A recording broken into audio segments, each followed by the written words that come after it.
My name is Anna Francis and I am one of the directors at AirSpace Gallery in Stoke-on-Trent.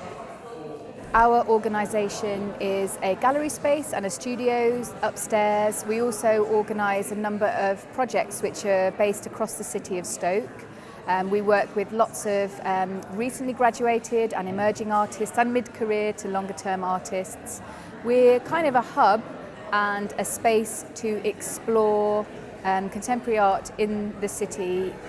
We bring art into Stoke from all over the world actually, and we are all about supporting the development of arts practice and also really using our programmes to understand what the role of art and arts organisations can be in a place like Stoke-on-Trent, where perhaps there's a change and the sort of industrial history of the city is really shifting and changing all the time.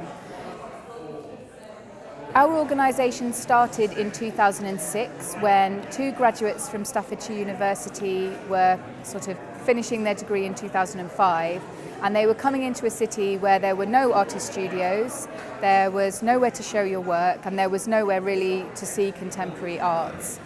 So they started in 2005, as soon as they graduated, to locate a space for a gallery and studios.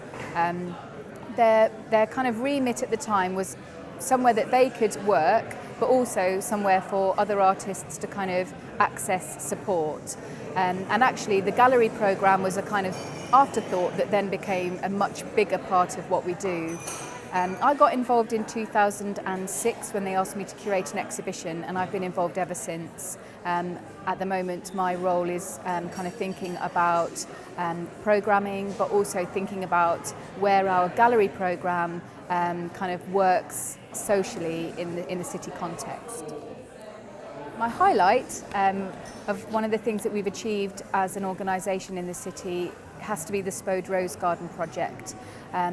I guess this is one of the projects which I've led on, which has seen us take an abandoned garden next to the Spode factory and turn it into a really beautiful, thriving garden space where the whole community of Stoke town are, they're using the garden on a daily basis, and we organise events and activities, and it's just a really beautiful space which we see as a kind of living, breathing art project.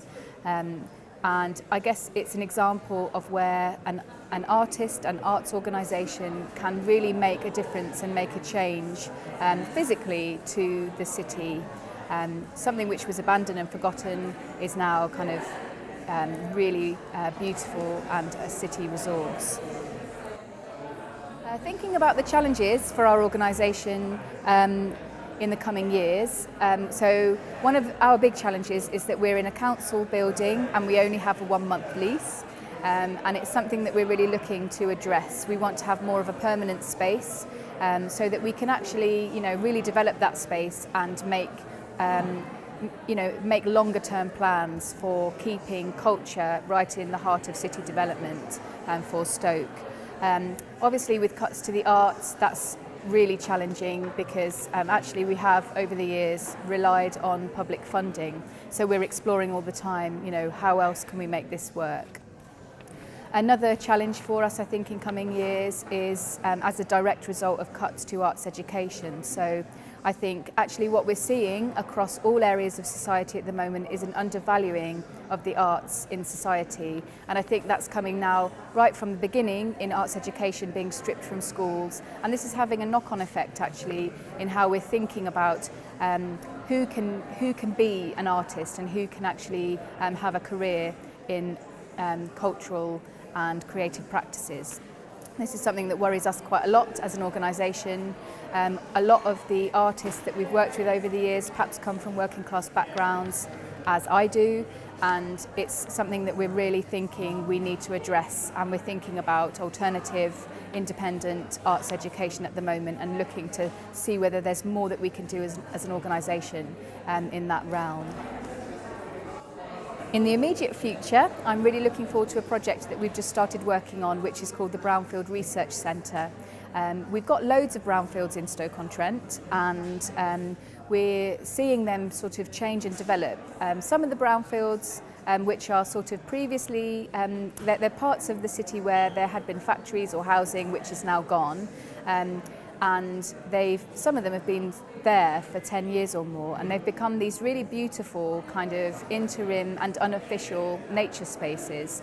As the next few years we're seeing more and more of them develop, we're quite worried that the development isn't really taking into account any of that the nature that's been living there. So this project, the Brownfield Research Centre, is inviting 6 artists to kind of explore these sites and propose interventions and artworks for the next 3 years. We're going to be working with the museum that's across the road from us, the Potteries Museum, to programme activity and exhibitions around Brownfield. So I'm really excited about that. About advice for artists who are perhaps looking to set up an initiative, make sure that you definitely use the resources of the place that you're based. So have a look at where are the gaps, where is the kind of energy, and where are the kind of champions for culture. Make sure they know what you're up to.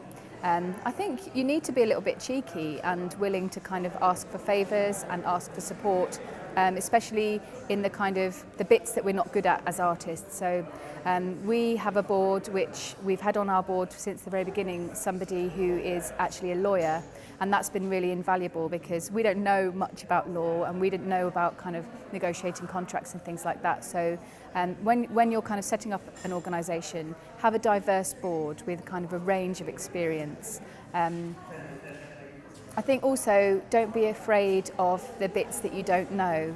I think we all can learn as we go. I think all of the projects we've worked on to some extent over the years have been quite challenging and risky, and often we haven't known what we're doing at all. So the garden project we worked on, none of us are gardeners, but we now are. So just allow your kind of experimental way of approaching your arts practice to kind of inform the way that you approach your projects and your organisation.